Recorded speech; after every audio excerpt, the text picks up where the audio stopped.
Tuan dan tuan yang kami muliakan, kami datang bukanlah untuk berperang, kerana kami bukan bangsa perampang. Kami datang bukanlah nak bertanding, sebab tubuh kami tak kuat menahan piting. Kami datang bukanlah untuk nak bersengketa, kerana mata kami tak sanggup menahan gas air mata.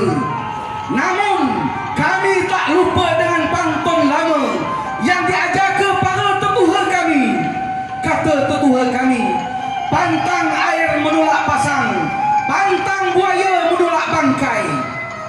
Tuan-tuan para petinggi negeri, hari ini Jumaat